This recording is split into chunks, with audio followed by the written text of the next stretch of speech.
चौथ्या दिवशी उपोषणकर्ता मुन्नेश्वर बदखाल अस्वस्थ, तर तिकडे अपघाताची मालिका सुरूच. विद्यार्थिनींचा अपघात, मुलींचे चक्का जाम आंदोलन. भद्रावती.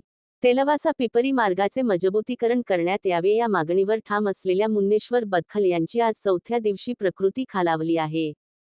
16 तारखेपासून सुरू आंदोलनाची पाहिजे ती दखल अजूनही प्रशासनाकडून घेण्यात आलेली नाही. जणू काही प्रशासन उपोषणकर्त्याच्या जीवावर उठले की काय, अशी शंका उपस्थित होत असतानाच आज दिनांक 19 तेलवासा, दोरवासा येथून शिक्षणाकरिता येणाऱ्या विद्यार्थिनींच्या सायकलींना अवजड वाहनाने कट मारल्याने 5 ते 6 मुली क्षतिग्रस्त झाल्या.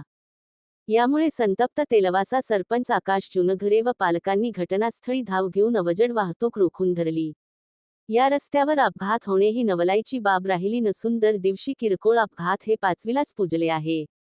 उपोषणकर्ते मुन्नेश्वर बदखल यांची खालावलेली प्रकृती व मुलींच्या झालेल्या अपघाताने परिसरातील नागरिक संतप्त झाले असून प्रशासनाविरोधात प्रचंड रोष व्यक्त केला जातो आहे. रेती उपसा व अवजड वाहनातून वाहतूक यामुळे या पादचारी रस्ता साक्षात मृत्यूचा सापळा बनला आहे. यावर तात्काळ उपाययोजना न केल्यास फार मोठी जीवितहानी होण्याची शक्यता कोणीच नाकारू शकत नाही.